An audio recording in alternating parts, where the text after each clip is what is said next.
Hello guys, Nigel here with you, Nigel's Modelling Bench, back with another kit review. So today is Saturday the 28th of May 2022. Tomorrow is the show at the De Havilland Museum. So I may well take a trip over there if my mum will come and sit with Jess. I think that's what I might do. And while I'm here, tonight being the 28th of May, I believe it's at 7 o'clock, Oz Scale Modelling is the channel, that's OZ Scale Modelling, Peter. He's having his first ever live stream and I think he might be going it alone. So that should be a good laugh to watch. I'll certainly be there in the chat, so pop over and have a look. It's gonna be fun, if nothing else. I mean, Peter's videos are always very entertaining and informative. He calls himself a beginner, and if you see some of his modelling, what he does with photo etch, it's unbelievable. So go back and look at some of his videos. Some of his 700 scale stuff is just incredible. His models are amazing. So go take a look. So went to the show last week, as you know, in Gloucester. Did buy a couple of kits, but I did see a model there that really took my eye. I think his name is Stuart. If I've got your name wrong, I'm sorry, mate. I've got a terrible memory for names. This little build of a 1/48 scale kit, and I thought, I gotta get that. So I went and saw Vince over at Models for Sale, this company here, modelsforsale.com. Really good company, amazing prices, free delivery over 35 quid or whatever it is. But if you want kits and stuff, just go. It's absolutely brilliant. And I don't know how he does some of his prices. I mean, at the show last Sunday, he had like, the A16 Intruder, but it was the Growler type one. I can't remember which one it is now. But it was like 80 quid. It's a £160 model, I think. So he does some brilliant deals. So anyway, I got in touch with him and said, I went and saw him and said, have you got this kit? He said, I haven't got one with me. He said, but I've got one back at base and it's damaged. Now the kit is fine, but the box is damaged. So we agreed a price and here it is on my bench. And the reason I'm doing this, opening this box, is because, as you know, if you follow me, I am very much into good packaging. And I appreciate companies that package kits well. And you can see that this kit has been beautifully packaged.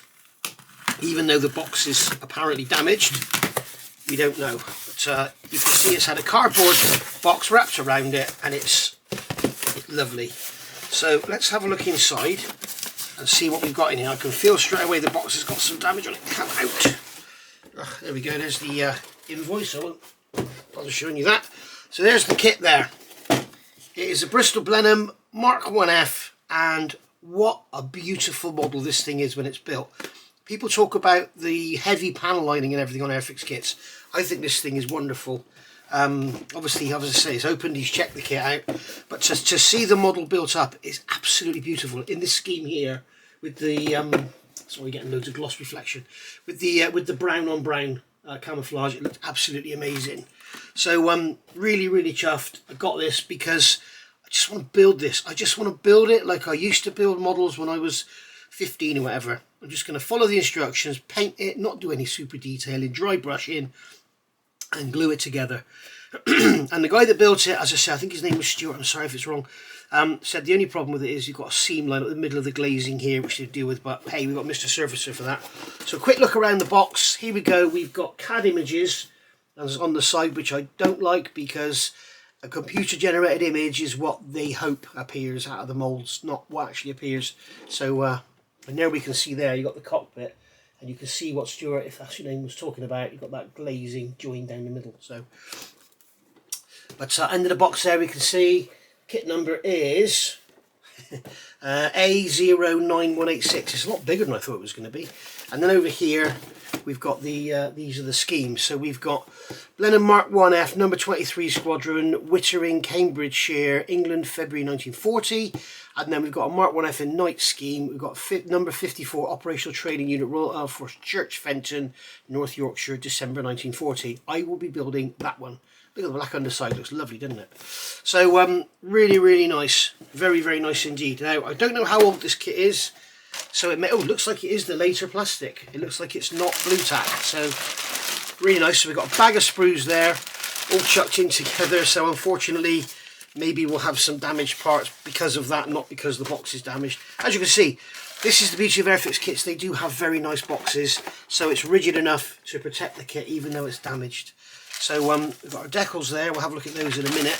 first thing we'll do is have a look through the instructions. Right, so we've got our typical sort of Airfix A4 size instruction sheet, which is a book, a stapled book, and it's all in black and, well, no, it's not black and white, it's not shiny is what I meant to say. It's mainly black and white with some reds and greens.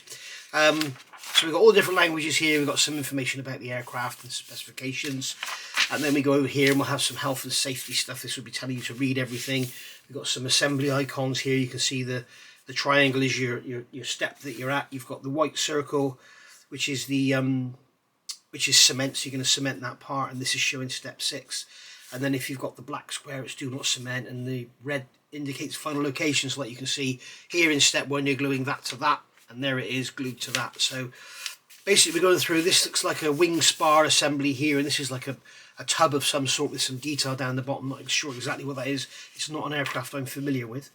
And then we're going to cut this off here. So obviously we're gluing these two halves of these cut off parts together here. So clearly this would replace that on a different variant. So it may have a deeper Bombay or something, I don't know. And then we've got the ends going on here, the bulkheads. This looks like a sort of Bombay assembly here. And then we've got something going across there. That's going to be controls going across for the actual engines or whatever, or rudder. Not rudder, or ailerons. Pilot seat going together. Looks like a nice little assembly with a leather pouch, leather packing, and then we've got the pilot would have his seatbelt attached to him, his parachute attached to him. There are no seatbelts by the look of it, so you had something with tape or whatever. And then we've got this mounting going in here, and the same on the other side, and then it all flips over, and you can see now we've got this tubular framework with the seat sat in it, and it looks like there is a parachute or something on him back behind him there. So that's weird. Okay, so there's no cushion, but it looks like he's got a parachute behind him. Don't know. Maybe someone could tell me in the comments, because I don't quite know what's going on there. So got a control stick going on there with a wheel, and then we've got the side console going on with throttles and everything here by the look of it. And then that's all going to get added onto the front of that Bombay, and then that's all going into the side of the fuselage. Rudder pedals going in. Not quite sure what that is, but that's going in as well. Looks like it might be, nope, I was going to say a bit of nose gear, but it can't be because it doesn't have nose gear. It's obviously something or other for the control of the aircraft. Oh, then we've got another seat here, so it's obviously a 2-man aircraft, so that would explain the parachute. We've got the control panel going in there, the instrument panel, and looks like we've got decals for that. So that's going to be a nice touch. Just paint them, put the decals on, put them in, forget them. No super detailing, no photo etch, no nothing. Little bulkhead there for the tail wheel going in. Little panel for something or other. I'm guessing that's going to be a support for the turret. And then we've got another seat going in here, and that's going to be for the bomb aimer looking down through. And then we've got the fuselage halves coming together after we had some radio equipment. Not sure any of that you're going to see. And then we've got a piece going in the top of the fuselage there, and then an access door going in there. And then we're going to start on the wings. So we've got landing lights going in first, and then we've got some engine cell assembly building up the bottoms of the undercarriage, and then we've got the undercarriage. This is with undercarriage up. You can see here the symbol. If building the model with undercarriage up, follow steps 32 and 33, miss out 34 to 51. So we're not going to do 32 and 33 unless we're having undercarriage up, which I never do. And then here we've got our undercarriage going together, which looks like quite a complex, very detailed assembly. It's going to look very nice when done. So yeah, very nice indeed. And then we've got all the other side going together there, and then that's going to be added onto the engine mounting, or the engine bulkhead, should I say. So yeah, very detailed, very nice indeed. Just hope it's all nicely moulded and crisp and not all flashy and great big mould seams everywhere. We shall see. And then we've got the sidewalls of the undercarriage bay going in there, dropping the undercarriage itself in. Got some nice spars with the detail for the flaps down going into the wings there. It's telling us to drill some holes for version B. So version B will be the Night Fighter one, version A is the camouflaged one. Again, it's telling us to drill more holes in there. And then we're going to add the wings to the actual fuselage. It did look like a lovely fit on the model that I saw, but who knows, it could have been full of filler, but he didn't say it was. So it should go together very nicely. Little trailing, little fillet piece there for the trailing edge of the wing. And then we've got a piece going in there. That's the rear end of the turret, And then we're building up our tail planes with separate elevators by the look of it, which is nice. They're a nice snug fit, so they don't just all fall down. Separate rudder going on. It's not movable, but it's positionable, so we can glue it just off centre if you want to. Engines going together, nice bit of detail on the engines for a 48 scale. Sure, it's plenty enough. Paint it black, add some colour, do some dry brushing. When you put the cowl on, it's going to look great. Exhaust there, which is a nice touch. Hollow the ends of those out, they're going to look lovely. And then we're doing the same on the other side. And then here we're going to add our, what's this, air intakes or something here, going into the engines like that. And then we've got some air intakes there and done in 2 halves, so you're going to get some nice detail in there. And then we've got a clear panel going in the floor here underneath. This is just behind the bomb bay. You're obviously going to just have that clear round bit in there, not the whole thing. And then we're adding our engines now. 76A, 76B. Okay, that's A and B is starboard. 75B, 75D. For scheme B with engine, this cutout must be fitted to the port letter. We'll look into that when we actually come to build it. I'm not sure what this is all talking about. But there's obviously different parts here. You can see you've got different rings. So you've got closed flaps, open flaps, and then there's also different types. So you have to make sure you get the right one. It's telling us A, B starboard. A port, A port.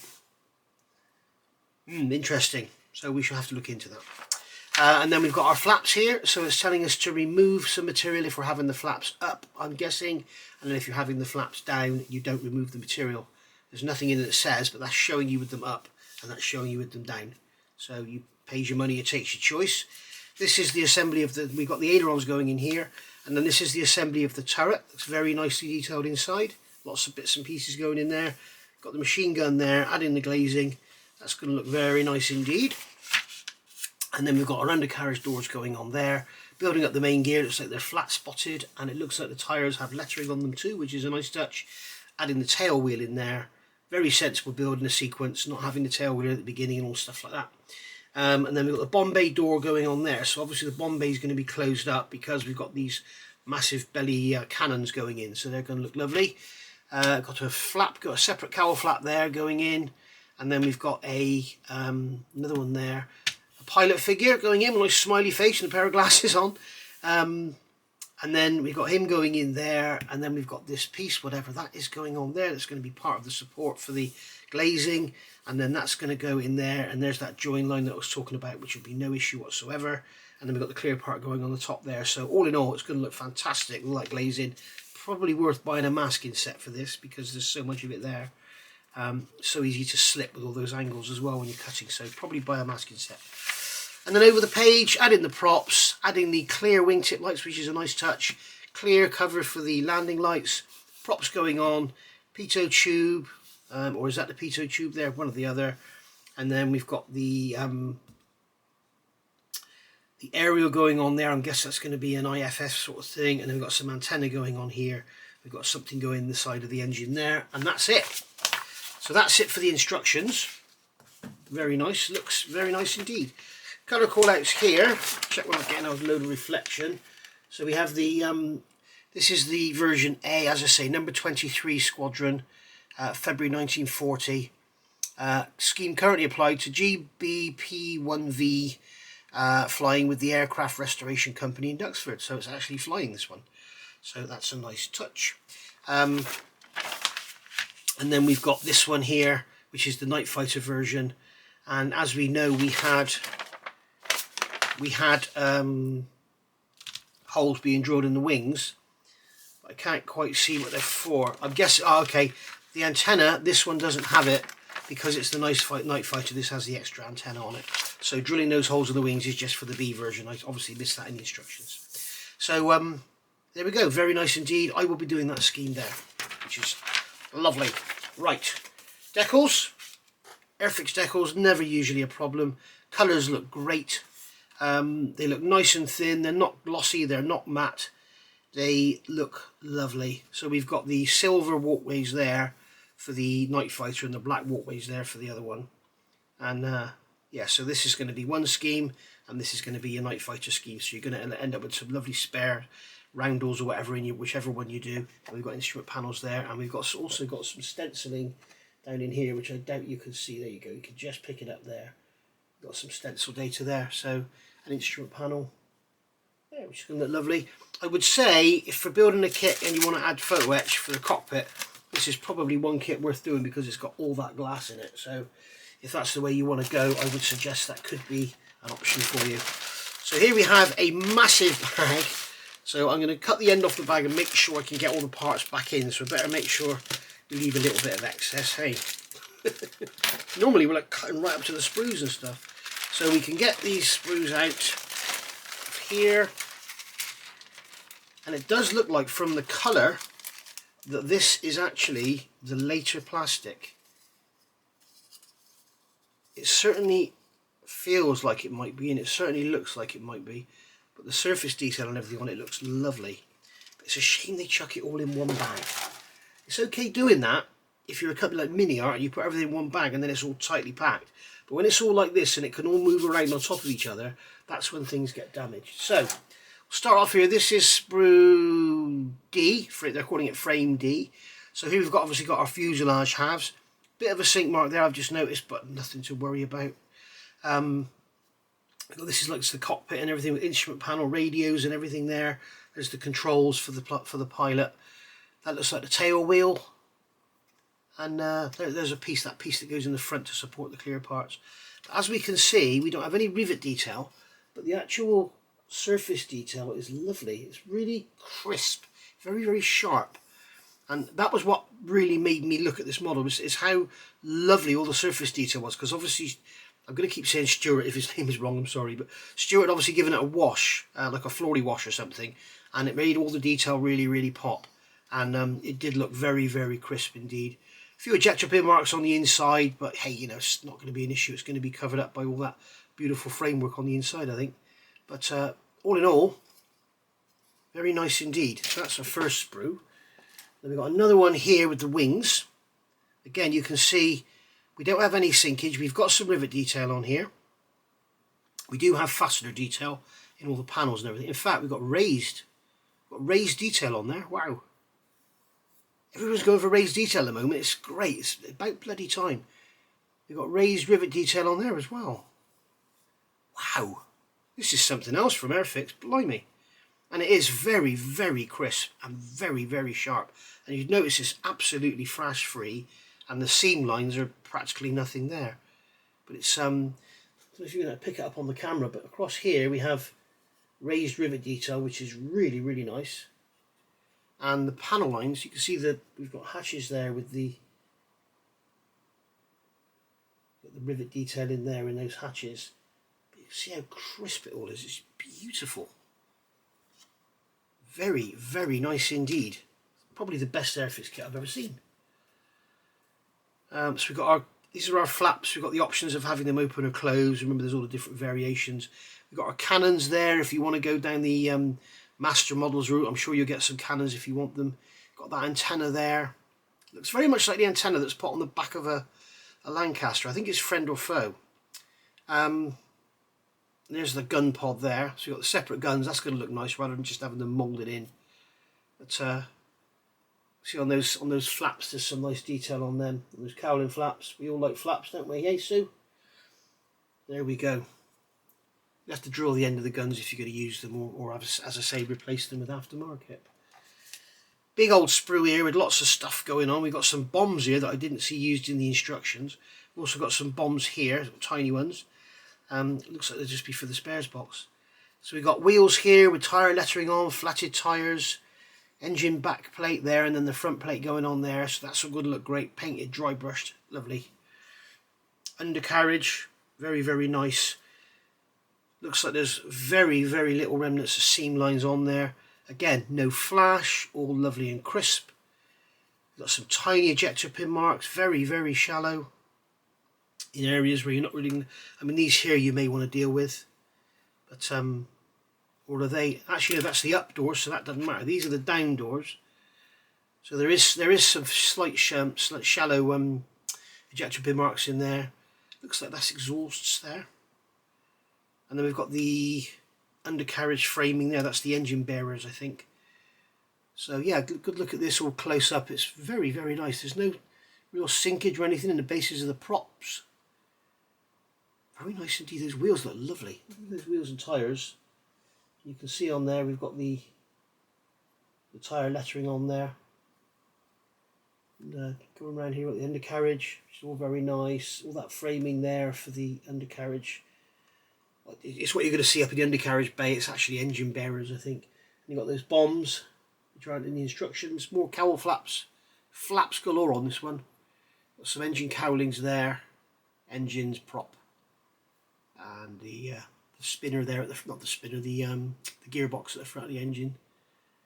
Very, very nice. And as you can see on there, as I said, we've got some very shallow, very small ejector pin marks in there. So that's all looking good.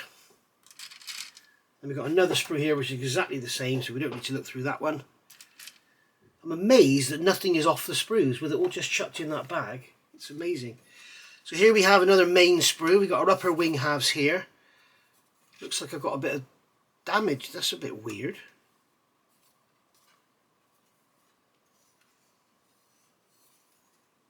Almost looks like it's been punched through there. It looks like a punch through area, and it feels rough as well. But on the back, there's nothing there. There's nothing there at all. Look. How weird. Just have to sand that and put some filler in it. Luckily, it's not on those rivets or on the panel light. It's just next to them, so a bit strange. Anyway, beautiful detail again, as I say. There's no raised rivet detail here. It's all recessed. There's some raised on the end there. We've got raised detail on the wing tips. And then here we are a little bit flashy with our seam lines here. You can see we've got some flash on there, but nothing much at all.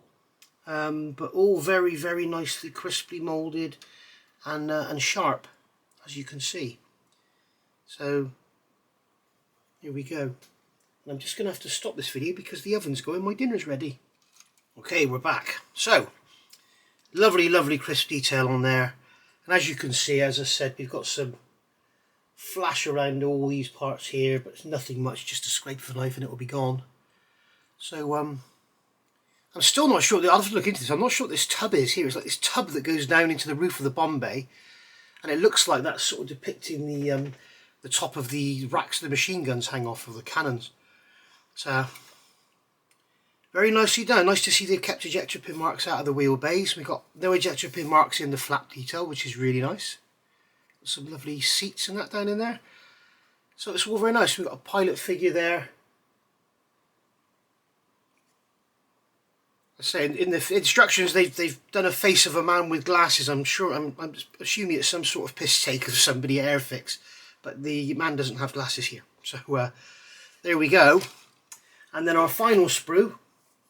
Again, this one's got back a little bit of flash on it, but the flash appears to be mainly on the actual sprues themselves, but not actually on the parts. So, oh, there is some flash on there. You can see some flash on there. The other thing to be careful of, it looks like they may have done what they did on the Hellcat, where they had a lot of flash, and somebody has gone round with a knife and just hacked it all out. And the trouble is, they may have damaged some of the parts, but looks like that's not the case here. But you can see lovely detail on the rudder there. The rudder is actually one piece, so there's no joining together, and you should get a lovely, nice, thin trailing edge doing it that way. There's the that's the spine on the top of the aircraft, and then there's the cover for the bomb bay with the guns in there. Obviously, there's the bomb bay roof. Oh, there's the tail. I don't know, the other thing I saw was then, but that's the tail wheel there. We've got a machine gun there. It looks like a Vickers machine gun. Very, very nice indeed. So beautiful, and they've also got one-piece elevators, which is nice. So again, nice thin trailing edge, no seams to worry about. And there we go. You can see on there the texture on there is very nice indeed. And again on the elevators, with the little mechanism on there for the trim tabs as well, you can see on there. So very nice indeed. Lovely detail on the bomb bay roof. Remember, this is 48 scale, it's not 32nd. If it was 32nd, you'd expect better than that. And then there's the vertical part of the actual rear turret there. And then the internal flap detail, if you're having your flaps dropped, because we like drop flaps. But again, no ejector pin marks, which is a nice touch. Thank you, Airfix. So there we go. So that has been a review. Oh, we haven't looked at the clear parts, have we? I wonder what the clear parts are like. There can be a bit hit and miss with Airfix. As we know, I've got 3 of their Lancasters and all of them have got awful clear parts. These are stunning. I'm not sure if that's a scratch on there or what. There's something on there, I'm not sure what it is, but it's not a mould imperfection. I think it's probably something on there. But you can see on here, there's that plate that goes into the floor. You can see my finger behind. You're going to mask off that clear round part and paint the rest. So rather than, I love it when manufacturers do this, rather than give you a clear round part to go in and have the fit issues, they've given you the whole panel. So you replace the panel and then you've got a seam line to deal with, you mask it off, and you don't have glue marks around your clear parts, which is nice. Same sort of thing here, you see they've extended the clear back into the fuselage, so where the seam goes you can work with it rather than having to work right up to the edge of the clear. So very, very nice indeed. In fact, we've got optional sides here, so we've got one there and one there. They're different here by the look of it. They're different. I can't exactly see the difference at the moment. This one's got fogged over part here and this one's clear there, so there we go. And there's a camera there by the look of it. But it's very, very nice indeed, very nice and clear. And as you can see, if I put something behind it, use this models for sale card, you can see it's minimal distortion, so you really are going to see in that cockpit, you're really going to see what you've got in there. So if you are going to go to town, if you want to do a kit with a 48 scale Second World War aircraft with Edwards set, then this is probably the one to do it on, because you're going to see it all. So I hope they do the Blenheim with the extended nose, and I'm sure they will. That'd be lovely to see. I remember that was one of the first aircraft kits I ever built. And being a Bristol lad, of course I like the Bristol aircraft. So there we go, guys. That has been a review of the Airfix 148th Bristol Blenheim Mk1.F, and I'm sure it's probably the 987th review of this kit on YouTube. But hey ho, I got it, I thought I'd show you. Bye for now, thanks for watching.